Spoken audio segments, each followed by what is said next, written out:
Bienvenue au Nautique de Paris pour la suite de notre feuilleton sur ce salon international Porte de Versailles avec aujourd'hui la partie textile, vêtements. Comment s'habille-t-on quand on fait du bateau, du surf, du paddle, du kitesurf? À mes côtés, Eric Cantino, qui est l'un des fondateurs et responsable de la marque Oalen, une marque 100% bretonne et 100% française. Oui, une jeune marque qui a 7 ans bientôt, 8 ans bientôt, et qui se dédie à l'univers du surf, tous les sports de glisse et la voile. Voilà, qu'est-ce que vous voulez savoir d'autre? La Oalen, ça veut dire en gros sel en breton. Exact, mais c'est aussi un nom qui est voilà, prononçable un peu partout dans le monde. On est né en Bretagne, mais on ne s'adresse pas que aux Bretons. On vend un petit peu partout voilà. Alors donc l'ADN un peu de la marque, c'est retrouver les racines du surf, les racines des surfeurs tahitiens par exemple. Non. L'origine du surf, il y a beaucoup d'histoires de surf et de glisse en Bretagne, énormément encore plus en voile. Et l'idée, c'était plutôt d'avoir une marque pour les 30-40 ans, une marque de surf pour adultes. Voilà. En gros, c'est parti de cette idée-là. Maintenant, ça fait 7 ans qu'on évolue dans ce milieu-là. On est encore tout petit, toute petite marque. On a des produits pour tout le monde. Un peu plus de produits techniques depuis récemment, combinaisons, des sacs étanches. Voilà, petit à petit, on essaye d'amener aussi à travers nos ambassadeurs, les retours de nos ambassadeurs. On a beaucoup on vit sur les côtes, on vend ce qu'on vit, donc on essaye de faire des produits pour pour les gens qui vont dans l'eau, qui vivent au bord de l'eau. Voilà. On essaye de montrer la Bretagne sous un angle le plus joli possible. Mais vous êtes assez modeste parce que quand même vous êtes une toute petite société, mais vous marchez quand même assez bien. On parle beaucoup de vous, il y a beaucoup de champions dont vous venez de parler qui sont vos ambassadeurs. Je ne sais pas, Faustine Méret, championne olympique, et d'autres grands navigateurs qui font le Vendée Globe, etc. La liste est longue. Oui. Donc déjà vous avez un vrai succès sportif auprès de ceux qui pratiquent à haut niveau.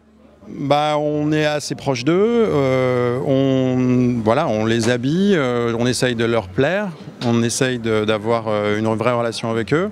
Après, on organise des événements, on s'investit dans les sports nautiques, on a créé des événements nous-mêmes. Encore une fois, on vit ce qu'on vend, je ne sais pas si c'est le bon terme, mais du coup, on a besoin de ces vêtements-là, donc on les crée. On a un espèce de petit, on dit régulièrement que voilà, nous portons ce que nous créons, enfin on crée ce que nous portons et on vit sur les côtes. Donc voilà, on essaye d'être le plus juste, le plus authentique, de ne pas en faire trop. Voilà, après on vit, on est une toute petite boîte, donc voilà, pour l'instant on est encore très confidentiel, peu de gens nous connaissent, mais voilà, on s'amuse beaucoup à faire ce que l'on fait, on essaye d'être raisonnable. J'aime beaucoup ce mot-là, on essaye de construire tout doucement une marque qui plaise et qui dure. Un grand merci Eric Cantino. Merci. Et puis on va dire bon vent à Oalen. À bientôt. À bientôt.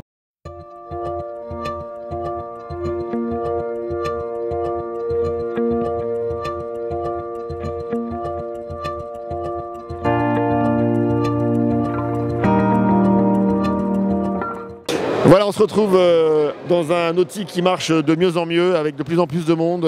C'est la foule des grands jours. Et là, nous avons trouvé un être exceptionnel dans tous les sens du terme, puisqu'il marche, il court et il rame. Il fait tout à la fois. Il va partir bientôt, donc le 1er mars 2015, faire un tour du monde. Il va tout nous raconter. Donc c'est Serge Girard. Serge Girard, vous êtes un extraterrestre? Ah non, alors pas du tout, je suis d'abord le commun des mortels, alors passionné certes, mais vraiment le commun des mortels, non, j'ai rien d'exceptionnel, simplement la passion qui m'anime. Alors oui, donc ce tour du monde, alors c'est un tour du monde un peu particulier parce que c'est vrai qu'il y a une partie rame, donc avec le bateau qui est à côté de moi, et une partie course à pied sur les continents. Donc pour résumer un petit peu le parcours, 30 000 km à peu près sur les océans, donc 16 000 milles nautiques, et puis 15 000 km en courant sur les 3 continents. Un départ de l'île de la Réunion, donc 1er mars, direction Madagascar à la rame. Ensuite, traversée de Madagascar en courant, environ 1500 km. Après, donc, navigation de Madagascar jusqu'au Mozambique, donc environ 3 semaines de navigation à la rame, bien sûr. L'Uderitz, un spot bien connu des champions de kitesurf qui font des records de vitesse. Oui, tout à fait. Donc, on arrivera après donc, à l'Uderitz, du Mozambique l'Uderitz. Donc, ça, c'est une traversée de l'Afrique australe qui fait à peu près 3600 km, donc environ 2 mois de course à pied. Puis après, le premier grand saut, donc le premier de l'Atlantique Sud, donc l'Uderitz Récif. Donc là, environ 3 mois de navigation à la rame, 3500 milles nautiques à peu près. Et ensuite, on va attaquer donc, une partie de l'Amérique du Sud en courant qui va aller de Recife jusqu'à Valparaiso. Donc environ à peu près 4500 km. Donc là, à peu près 3 mois de course. Et puis après le gros morceau la rame, donc on va partir de Valparaiso pour aller jusqu'en Australie avec 3 stops, donc il y a à peu près 8000 milles nautiques, donc c'est énorme. Environ 8 mois, 3 stops, certainement aux Marquises, Tonga, Nouméa, comme ça. Traverser l'Australie en courant de Cairns jusqu'à Perth, 4000 km à peu près, 2 mois.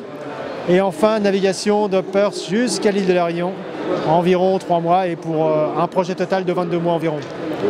Bon alors, juste une question physiquement là, vous êtes super hors norme, vous êtes normal?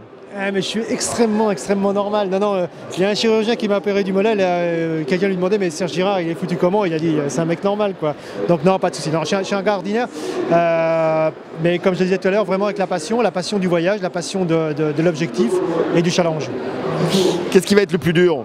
Vous avez déjà imaginé les moments qui vont être les plus compliqués en tout cas? Oui, les plus compliqués, pour moi ça va être sûrement sur l'eau, parce que finalement je suis pas un marin d'origine, je suis plus un coureur à pied. Donc c'est vrai que là j'ai un an d'entraînement avec le bateau à rame, donc je me suis familiarisé un petit peu avec la mer. Mais bon, la mer c'est un élément qu'on maîtrise pas, donc certainement qu'il y aura des moments difficiles, de solitude bien sûr, parce que c'est en solitaire sur le bateau. Et alors je me déplace à 2 nœuds à l'heure, donc vous voyez, je vais avoir du temps pour ronger mon frein comme on dit. Et donc, pour être clair, le financement de ce projet, vous l'avez réalisé, il est encore en cours, comment vous avez fait? Oui, donc il est encore en cours parce que c'est un budget qui est assez conséquent, donc 460 000 € pour cette opération. On a levé près de 400 000 €, donc on n'est pas loin du but. Alors, bien sûr, on peut nous aider en mettant son nom sur le bateau, donc c'est une aide et on fait voyager les gens un petit peu comme ça, comme beaucoup ont fait d'ailleurs avant moi. Donc faites voyager votre nom autour du monde. Voilà. Alors, www.sergegirard.org. D'accord, donc juste pour terminer, votre vie normalement c'est quoi? Vous êtes dans un bureau? Non, j'ai été très longtemps dans un bureau, donc j'ai été pendant de nombreuses années jusqu'à l'âge de 44 ans dans un bureau. Et puis maintenant, ça fait 17 ans que je me balade à travers les continents, que je fais des conférences à droite à gauche après. Voilà, donc j'ai une vie rêvée, vivre de sa passion, il n'y a pas plus beau au monde. Et donc voilà, j'ai cette chance de vivre de ma passion. Et le nautique pour vous, c'est des contacts intéressants? Vous sentez que les gens s'approprient un peu votre histoire, qui sont concernés? Surtout c'est un moment de partage, parce que d'abord la rencontre avec ceux qui ont une connaissance de la mer incroyable, et puis tout ce public qui vient et qui d'abord, bon, ça va être un peu intriqué et interpellé par ce type de bateau, parce qu'on voit plutôt des bateaux amateurs ou des bateaux à voile. Là on se pose la question. Non, le nautique pour moi c'est un passage absolument extraordinaire, et donc bien sûr je remercie les organisateurs du nautique de m'avoir invité. Eh bien, Serge Girard, on ne peut que vous dire bon courage, bon vent, bonne mer, bonne marche, tout bien quoi. On est 450% avec vous. Super. Et on va surtout vous suivre. Oui, vous pouvez nous suivre sur le site internet, il y aura une mise à jour quotidienne, un tracker, donc vraiment on espère vous emmener faire un tour du monde virtuel, mais on espère vous emmener avec nous. Merci beaucoup Serge Girard, nous on se retrouve très vite pour la suite du Nautique de Paris 2014. Au revoir.